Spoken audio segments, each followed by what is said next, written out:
the steel-gray skies over wartime Europe, survival was measured in altitude, airspeed, and luck. For the 10 men inside a heavy bomber, a single malfunctioning gauge could spell doom as surely as enemy flak. This is a story of ingenuity born of desperation, of a problem that should have been impossible to solve, and the men who refused to accept their fate. When a critical system failed 6 miles above the Earth, leaving them blind and vulnerable, this B-24 Liberator crew faced a stark choice: bail out and abandon their mission, or attempt a repair no manual had ever written. What happened next would become the stuff of legend. This is the story of the mid-air surgery performed on a faltering bomber. The date was April 22nd, 1944. The place: the cold, cloud-choked skies between England and Nazi Germany.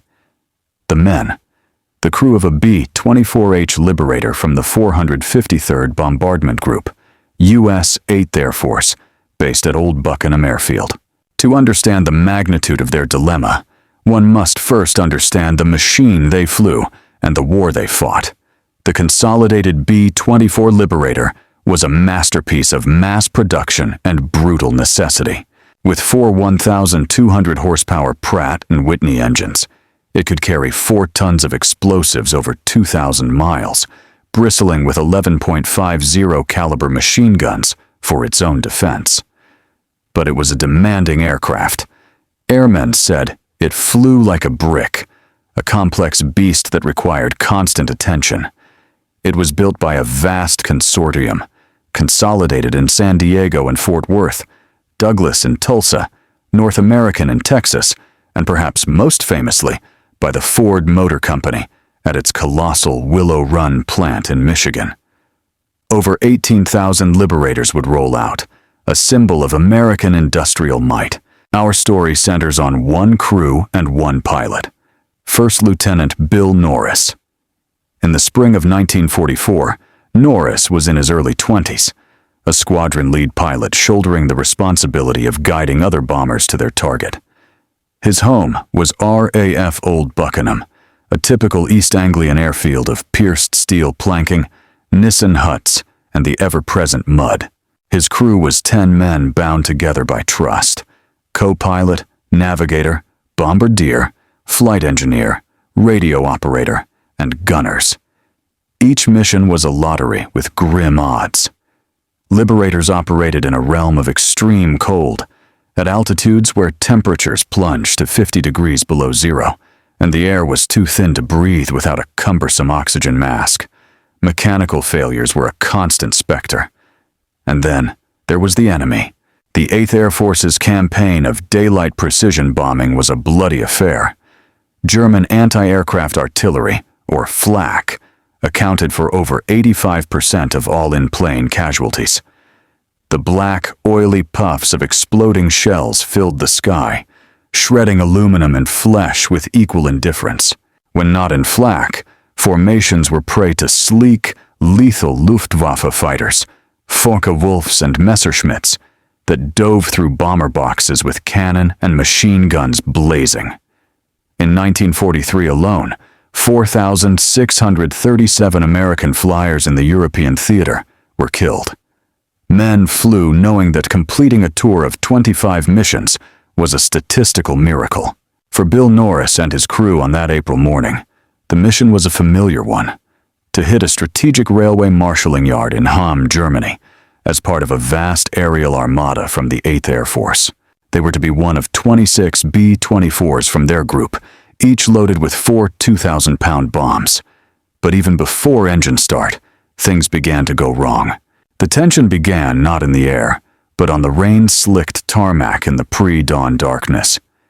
As squadron lead, Norris and his crew had a specific, well-maintained aircraft, a B-24H model they knew intimately. But during pre-flight checks, the crew chief discovered an engine problem that could not be fixed in time for takeoff. With the mission clock ticking, they were forced to take a backup aircraft, a spare Liberator with a different serial number, and critically, several major differences. This was not simply a change of seats. This spare B-24 had a different cockpit layout, different flight controls, and even different defensive weapon positions. For a lead crew about to navigate hundreds of miles through enemy defenses, these were serious complications. But one particular difference, seemingly minor on a maintenance log, was about to threaten their lives. The two aircraft had different locations for the pitot system. This network of small tubes and sensors is the nervous system of a bomber's flight instruments. The pitot tube, usually mounted on the wing or fuselage, measures ram air pressure, which translates to airspeed. The static port measures ambient atmospheric pressure, providing altitude and rate of climb data. Without them, a pilot is flying blind. The scramble to prepare the spare bird was frantic. The bomb load was incorrect and had to be downloaded and replaced in the dark and rain, a dangerous, labor-intensive process. This ate up nearly every remaining minute. Norris later recalled they were pressed to man up, crank up the 4 engines, and get to the runway to lead the takeoff sequence. There was no time for a thorough familiarization. They climbed into an unfamiliar cockpit, in the dark, under pressure, trusting that all systems were gone. The weather was, in Norris's words, lousy.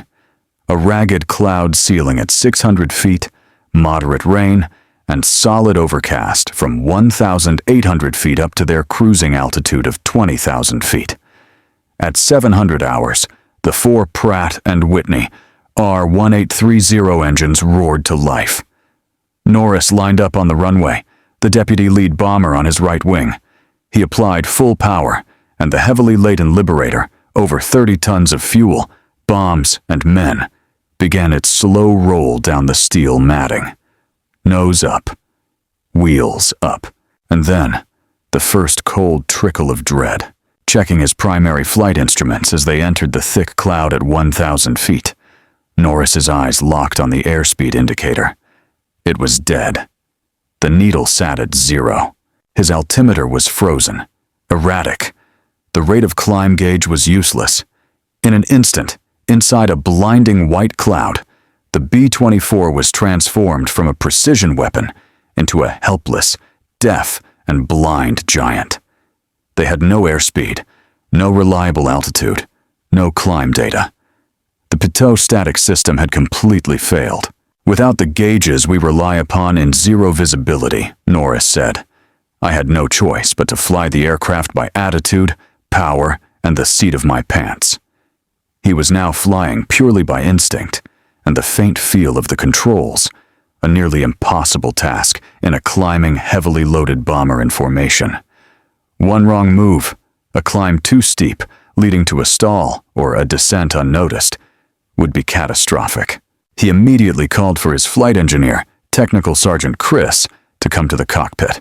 By 07:15 hours, still clawing their way upward through the solid overcast, the crew diagnosed the problem. In the hectic, dark, rainy scramble to switch aircraft, the ground crew had almost certainly left the protective red canvas covers on the external pitot tubes. These simple covers, designed to keep moisture and insects out while parked, were now acting as airtight seals, blocking both the ram air for the airspeed indicator and the static air for the altimeter. The solution was maddeningly simple in theory. Remove the covers. But executing it was another matter entirely. They were climbing through cloud toward 20,000 feet, in a freezing, howling slipstream, heading into hostile airspace. The tubes were located on the exterior of the fuselage. To reach them, someone would have to breach the pressurized skin of the aircraft in flight. The crisis was absolute. For 10 minutes, then 20, Norris wrestled with the controls, flying by the seat of his pants, his eyes darting between the dead instruments and the opaque whiteness outside his windshield. The constant roar of the engines was the only sound, a deafening reminder of their power and their peril. The co-pilot monitored engine temperatures and fuel, a lifeline of basic data. But for navigation and formation flying, they were adrift. At 20,000 feet, the world outside was a hostile place. The temperature sat at 30 degrees below 0 Celsius. A thin metal skin was all that separated the crew from a near vacuum. The concept of opening a hole in the fuselage at this altitude was the realm of nightmares. The explosive decompression could rip equipment loose, injure crewmen, and make communication impossible. Furthermore, the external airspeed at their climbing rate was over 200 miles per hour. Any crewman attempting to work outside would be battered by a hurricane force, freezing wind blast, with the very real risk of being torn from the aircraft. Norris and Sergeant Chris ran through the possibilities in the cockpit. They couldn't descend below the clouds to try a visual landing. They were over England, in a crowded climb corridor, with dozens of other bombers and fighters, all penetrating the same cloud layer individually. A mid-air collision was a terrifying possibility. They couldn't continue to the target without knowing their airspeed or altitude for the bomb run. They couldn't even safely re-enter the traffic pattern to land back at Old Buckenham. The classic emergency procedure was to abort and jettison their bomb load in a designated area before attempting a hazardous landing. But as lead ship, abandoning the mission had severe consequences for the entire formation. And bailing out? Over friendly territory, it was an option. But it meant losing a precious heavy bomber, scattering their crew, and failing their mission before even reaching the enemy coast. It was an admission of defeat, engineered not by the Luftwaffe, but by a simple, stupid oversight. A piece of red canvas. Fear, cold and sharp, gripped the men in the forward compartment. The bombardier and navigator, already preparing for their roles over Germany, now stared at the useless instruments. The gunners in the waist, the ball turret, and the tail, isolated in their positions, could feel the strange tenor of the flight, but didn't yet know the cause. The aircraft droned on, a metal island of dread climbing into the morning sky. Every minute took them closer to the point of no return, closer to the deadly flak batteries on the French coast that the crews grimly nicknamed, like the one at Abbeville, known for its deadly accuracy. To fly into that gauntlet blind was suicide. Sergeant Chris looked at his pilot. The diagnosis was clear. The covers were on. The solution was simple. The execution was the impossible part. "We needed to unscrew this ASAP," Norris recalled. They were running out of altitude, airspeed, and ideas. In that moment, the entire war narrowed down to a single, insane question. How does a man remove a cover from a small tube on the outside of an airplane, 6 miles in the sky, while it's moving faster than a racing car? The turning point was not a moment of inspiration, but one of grim, determined necessity.